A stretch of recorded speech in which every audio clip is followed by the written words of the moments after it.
तो यहाँ पे माय डियर जितने भी एएनएम के कैंडिडेट हैं, आपको पता है कि आपका जो है 13 तारीख को अपडेट एक आया, बहुत बड़ी अपडेट, जिसका मैंने वीडियो भी बनाया और समझाया भी कि क्या है क्या नहीं है, किनको नहीं है, किनके लिए होने वाला है, किनके लिए नहीं होने वाला है। तो आज के इस वीडियो में कुछ डियर है, कुछ एएनएम के कैंडिडेट हैं जिनको कुछ चीज़ें समझ में नहीं आया है, तो वो भी समझाऊंगा। साथ में ये बताऊंगा कि ये जो फर्स्ट चरण का जो दिया गया है डॉक्यूमेंट वेरिफिकेशन के लिए, इसमें टोटल कितने कैंडिडेट को जो है मौका मिला है। मीन्स खास तौर पे आप लोग कह सकते हैं कि जितने भी एक्सपीरियंस वाले, जितने भी हायर डिग्री रखने वाले कैंडिडेट हैं, उन सबको जो है यहाँ पे मौका मिला है डॉक्यूमेंट वेरिफिकेशन का। तो उस हिसाब से कितने सारे कैंडिडेट को जो है आपको फर्स्ट फेज में डॉक्यूमेंट वेरिफिकेशन होना है, आज मैं आप लोग को बताऊंगा कि कुल कितने कैंडिडेट को अभी जो है डॉक्यूमेंट वेरिफिकेशन के लिए मौका मिला है। क्योंकि जानते हैं अभी जो है आपके रिजल्ट नहीं आए हैं, रिजल्ट से पहले ही जितने भी हायर डिग्री वाले हैं जो क्लेम किए थे अपना, साथ में जो अपना एक्सपीरियंस के लिए क्लेम किए थे, उनका जो है डॉक्यूमेंट वेरिफिकेशन कराया जा रहा है।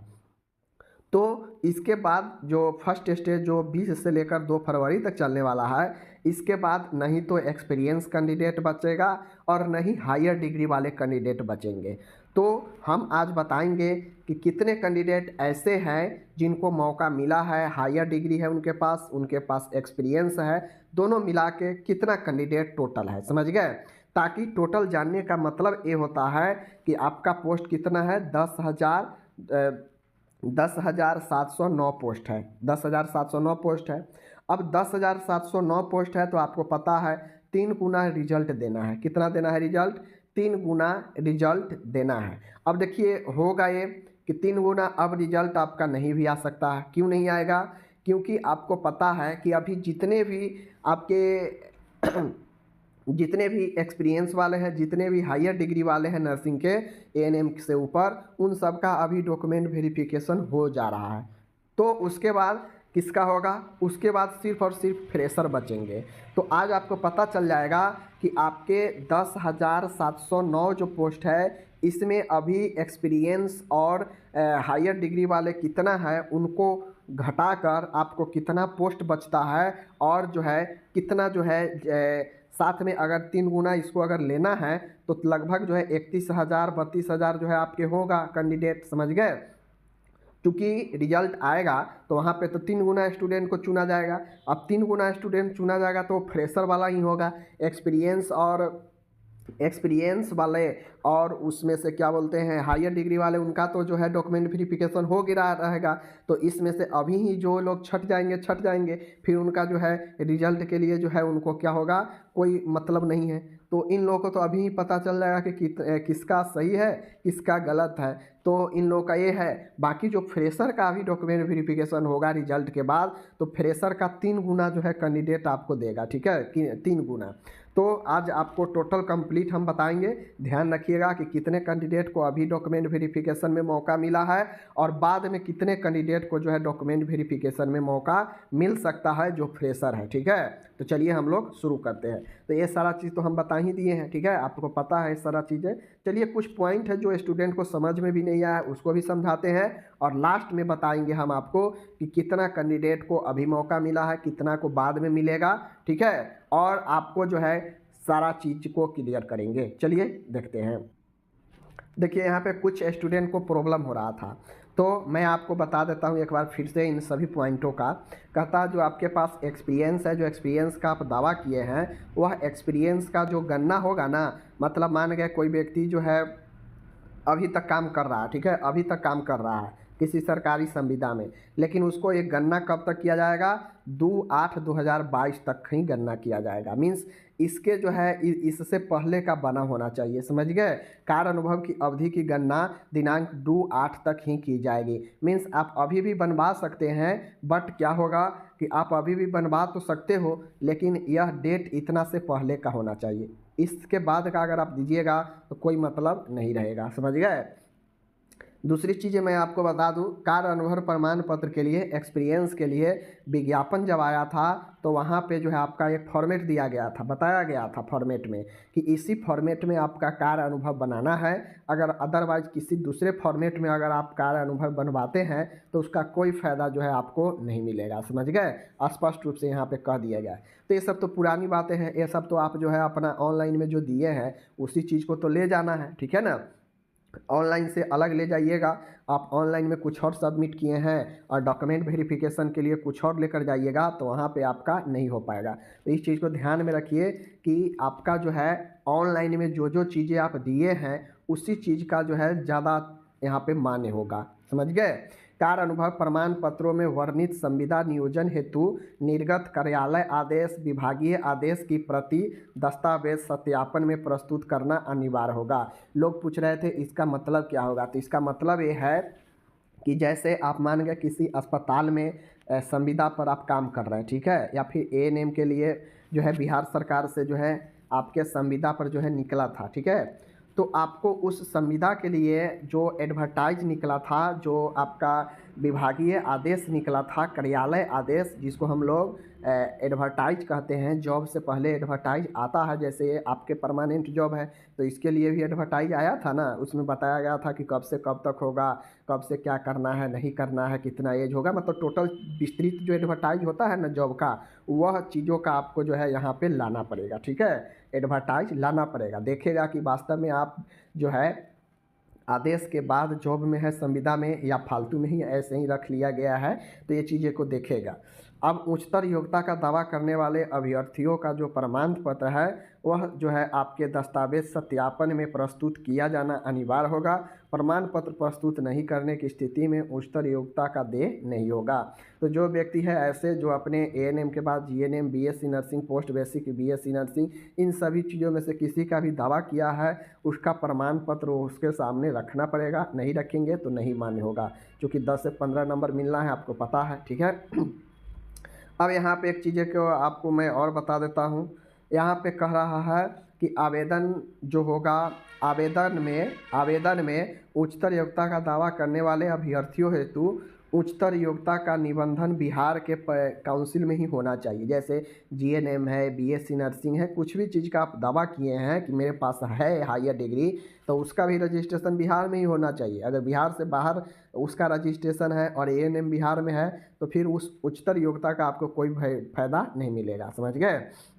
तो ये चीज़ें हैं। यदि आरक्षित पद के लिए दावा किया गया है तब दस्तावेज सत्यापन के समय अनुसूचित जाति, अनुसूचित जनजाति के मामले में अपने अस्थायी अधिवास अंचल के राज्य सरकार द्वारा अधिसूचित सक्षम प्राधिकार द्वारा निर्गत जाति प्रमाण पत्र, अस्थायी निवास प्रमाण पत्र जमा कर मूल प्रति से सत्यापन कराना अनिवार्य होगा, अन्यथा अभ्यर्थी को आरक्षण का लाभ नहीं दे होगा।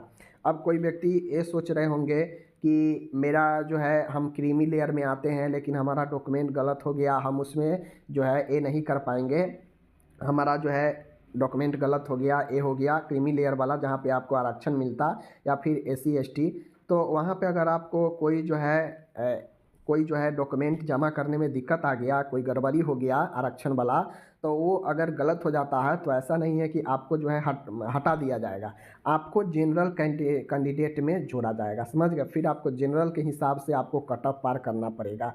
अगर आपका आरक्षण वाला सर्टिफिकेट सही नहीं है तो आप जनरल में चले जाएंगे, ऐसा नहीं है कि आपका कैंडिडेचर ही समाप्त हो जाएगा, ऐसा नहीं होता, ठीक है। ये चीज़ें समझ गए।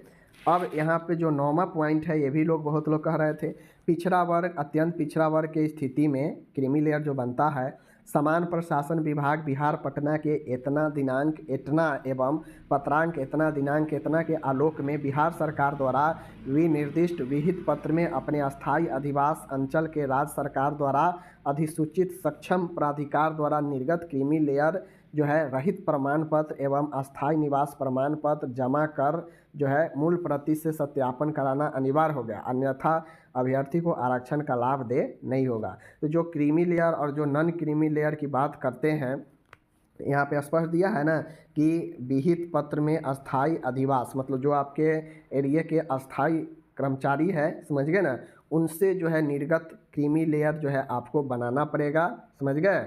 क्रीमी लेयर रहित, समझ गए, क्रीमी लेयर रहित प्रमाण पत्र आपको और साथ में निवास प्रमाण पत्र भी जो है बनाकर जमा करना होगा और आपसे जो है मैच करवाना पड़ेगा, समझ गए, मूल सत्यापन कराना पड़ेगा। तो ये चीज़ें हो गया। आयोग द्वारा निर्धारित तिथि पाली में अभ्यर्थी को दस्तावेज सत्यापन कराना अनिवार्य है। दस्तावेज सत्यापन में अनुपस्थित अभ्यर्थी को पुनः दस्तावेज सत्यापन कराने का कोई दावा मान्य नहीं होगा। एक बड़ी बात है कि अगर आप यहाँ पे देख लीजिए, अगर आपको कोई दिक्कत लगता है कि हम इस डेट में उपस्थित नहीं हो पाएंगे तो आपकी गलती है, आयोग इसका कुछ नहीं सुनेगा, समझ गए। अब एक महत्वपूर्ण है, आखिरी 14 पॉइंट है, दस्तावेज सत्यापन के लिए बुलाए जा रहे अभ्यर्थियों की अभ्यर्थियाँ पूर्णतः अवैधिक है, मतलब प्रोविजनल है। दस्तावेज सत्यापन में शामिल होने मात्र से उनकी अर्हता समुष्ट नहीं होती है, ठीक है। दस्तावेज के समय या उसके बाद उनकी अर्हता पर यथासंभव आवश्यक निर्णय लेने का अधिकार आयोग के पास सुरक्षित रहेगा। दस्तावेज सत्यापन के लिए संलग्न रजिस्ट्रेशन नंबर वाले अभ्यर्थियों को छोड़कर शेष किसी भी अभ्यर्थी का दस्तावेज सत्यापन स्थल में प्रवेश वर्जित रहेगा। कहने का मतलब है कि जो भी है ऐसा उनको ये लगता है कि मेरा डॉक्यूमेंट वेरिफिकेशन हो जाएगा, तो ऐसा नहीं है। इस लिस्ट में जिनका नाम दिया गया है सिर्फ उन्हीं को जो है दस्तावेज सत्यापन कराना होगा, बाकी किसी और का नहीं होगा, समझ गए। तो इस प्रकार से आपको कोई डाउट था तो मैंने बता दिया। साथ में डॉक्यूमेंट जो है कब का होना चाहिए एक बार और मैं क्लियर कर देता हूँ। तो यहाँ पे आप लोग देख लीजिए, कहता है यहाँ पे जैसे आपके प्रमाण पत्रों के विवरण कि कौन कौन से प्रमाण पत्र आपको देना है डॉक्यूमेंट वेरिफिकेशन में, ठीक है। इधर है डेट कि ये प्रमाण पत्र कब डेट में जो है आपका इशू हुआ है, वो भी आपके जो है प्रमाण पत्रों का निर्गत होने का अंतिम कट ऑफ तिथि, मतलब जो कट ऑफ तिथि है इतना रखा गया, इसके बाद का अगर निर्गत हुआ है तो मान्य नहीं होगा आपका, समझ गए। तो मैट्रिक प्रमाण पत्र, निवास प्रमाण पत्र और फोटोयुक्त पहचान पत्र, इसके लिए कोई डेट नहीं रखा गया है, समझ गए, कभी भी कहोगा चलेगा। लेकिन एएनएम के सभी वर्षों का जो उत्तीर्णता है वह आपके 1/9 इससे पहले का होना चाहिए। आप सोचे हैं कि हम 2022 के 9वें महीने तक अगर आप पास कर लिए हैं इससे पहले तो आप जो है बिल्कुल आपका सही है। अगर इसके बाद अगर आप पास किए हैं 2023 में किए हैं और 2023 में भी दोबारा फॉर्म आया था वहाँ पे डाले हैं 2023 में पास करके, तो फिर आपका नहीं होगा, मुश्किल है, समझ गए। तो ये चीज़ें हो गया। साथ में जो आप एएनएम, जीएनएम, बीएससी नर्सिंग किए हैं वह भी जो है आपके 1/9/2022 से पहले का होना चाहिए, ठीक है, कट ऑफ डेट यही है। एक्सपीरियंस जो है आपका, एक्सपीरियंस जो है बनाने की बात है तो यहाँ पे देख लीजिए प्रविष्टि 1 में ही बनाना है, ठीक है। निर्गत करने के संबंधित अस्पताल के अधीक्षक, उपाधीक्षक, निदेशक या संबंधित जिला के सिविल सर्जन द्वारा ही जो है यही मान्य होगा। कार्यानुभव प्रमाण पत्र में वर्णित संविदा नियोजन हेतु निर्गत कार्यालय आदेश, विभागीय आदेश जो एडवर्टाइज है वो भी जो है आपके होंगे। आवेदन में कार्य अनुभव का दावा करने वाले अभ्यर्थियों हेतु ही यह जो है मान्य है। तो ए नंबर में दे रखा है कि जो पहले आवेदन कर चुके हैं उनके लिए 15/9/2022 से पहले का ही जो है एक्सपीरियंस मान्य होगा। जो बाद में आवेदन किए हैं उनको 6/10/2023 तक भी अगर देंगे बनाकर तो उनके लिए ये मान्य होगा, समझ गए। मतलब इससे पहले का दूसरे बार अप्लाई किए हैं तो, और पहले बार में ही अप्लाई किए थे तो उनको 15/9/2022 से पहले का, समझ गए। आगे चलिए, आगे यहाँ पे कहता है कि निबंधन संबंधी प्रमाण पत्र। तो बिहार परिचारिका निबंधन परिषद का प्रमाण पत्र आवेदक में उच्चतर योग्यता का दावा रखने वाले हेतु अभ्यर्थियों का योग्यता निबंधन परिचारिका परिषद से प्रमाण पत्र नहीं होने पर योग्यता अंक दे नहीं होगा, मतलब उच्चतर योग अंक दे नहीं होगा, समझ गए। आरक्षण के दावा संबंधी प्रमाण पत्र, जाति प्रमाण पत्र, अनुसूचित जाति एवं अनुसूचित जनजाति हेतु जाति प्रमाण पत्र, क्रीमी लेयर रहित प्रमाण पत्र पिछड़ा वर्ग एवं अति पिछड़ा वर्ग के लिए एवं आर्थिक रूप से कमजोर वर्ग ईडब्ल्यूएस के लिए जो है प्रमाण पत्र जो है वह आपका दिनांक जो है जो पहले आवेदन कर दिए हैं उनके लिए 15/9 तक का होना चाहिए, समझ गए। और जो दूसरा बार आवेदन खुला था वहाँ पे किए होंगे तो उनको 6/10/2023 इससे पहले का बना हुआ जो है उनको देना पड़ेगा, ठीक है। दिव्यांगता का भी वही है हाल है। बाकी इन लोग के मॉडिफिकेशन अवधि में जो है आपको प्रिंट आउट रखना पड़ेगा। अगर मॉडिफिकेशन में अपना कार्य अनुभव या उच्च शिक्षा डाले हैं तो उसके लिए जो है आपको प्रिंट आउट उसका चाहिए। ऑनलाइन फॉर्म का प्रिंट आउट आपके पास होगा, ठीक है। ऑनलाइन फॉर्म में जो अपलोड किए हैं फ़ोटो उसी का 5 फ़ोटो चाहिए, ठीक है। तो ये सारा चीज़ यहाँ पे कन्फ्यूज था, मैंने आपको बता दिया। अब आगे चलिए, अब मैं आपको यहाँ पे बता देता हूँ। जैसे आपका टोटल वैकेंसी कितना है, 10,709 इतना वैकेंसी है। अब अभी जो डॉक्यूमेंट वेरिफिकेशन होना है, जितने भी अनुभव वाले हैं, जितने भी जो है आपके क्या बोलते हैं उसको, जितने भी अनुभव वाले हैं, जितने भी हायर डिग्री रखे हैं, तो उनका कितना संख्या है जिनका अभी डॉक्यूमेंट वेरिफिकेशन प्रथम चरण में होने वाला है। तो माय डियर 10,709 तो टोटल पोस्ट है। इसमें से आपका लगभग देखा जाए तो लगभग 4646 स्टूडेंट को जो है आपको बुलाया गया है। यानी यूँ कहा जाए तो एक्सपीरियंस और हायर डिग्री वाले मात्र 4646 कैंडिडेट है। कितने हैं, 4646 कैंडिडेट है टोटल, इतना जो लिस्ट में नाम दिए गए हैं। तो यहाँ पे आप लोग कर लीजिए, कितना हो जाएगा, 3 हो जाएगा, समझ गए, इधर हो जाएगा 5 हो जाएगा, समझ गए, इधर हो जाएगा आपका 6 0 हो जाएगा, उसके बाद ये हो जाएगा आपका कितना, समझ गए, इधर हो जाएगा आपका ये 6, समझ गए ये चीज़। तो देखिए इस हिसाब से 6053, समझ गए, 6053 जो है आपके जो पोस्ट है, इस चीज़ को आप लोग ध्यान से देखिए कि 6053 जो पोस्ट है वह आपके बच जाता है इधर पोस्ट। अब इसके अगर 3 गुना कैंडिडेट को अगर बुलाया जाता है 6053 पोस्ट के लिए, मान गए 10,709 में से हम लोग 4646 को हटा दिए, जबकि ऐसा नहीं है कि ये टोटल 4646 को जिसको बुलाया गया है उसको सबको जॉब ही हो जाएगा। इसमें से भी बहुत छट जाएगा, 4646 में से भी बहुत छट जाएगा। किसी को जो है प्रमाण पत्र नहीं होगा, किसी को जो है किसी को कुछ गड़बड़ होगा, किसी को कुछ गड़बड़ होगा, बहुत सारे कैंडिडेट को समझ में नहीं आया होगा तो बहुत डॉक्यूमेंट गलत करके ले जाएंगे, ठीक है। तो 4646 तो ये एक्सपीरियंस और हायर डिग्री वाले हैं। तो इस हिसाब से देखा जाए माय डियर, तो देखिए इसमें एक्सपीरियंस और हायर डिग्री वाले मात्र कितने हैं, 4646 है। बाकी के जो आपका 6000 पोस्ट बचता है वह सब बचता है फ्रेशर के लिए, ज़्यादा पोस्ट बचता है, क्योंकि इसमें से बहुत लोग छटेंगे भी डॉक्यूमेंट वेरिफिकेशन में, बहुत का रिजल्ट भी नहीं आएगा, रिटन में रिजल्ट भी नहीं आएगा, क्योंकि सबको जो है 30 या 30% सबको लाना है पास करने के लिए। तो कितना 30% भी नहीं ला पाएगी, ठीक है ना। तो 30% वहाँ नहीं लाएगी तो छट जाएगी, समझ गए। इसमें से डॉक्यूमेंट वेरिफिकेशन में भी कितना गड़बड़ पाई जाएगी तो छट जाएगी। तो इस प्रकार से देखा जाए कुल मिला के तो फ्रेशर वाले को बहुत अच्छा खासा मौका है, ठीक है।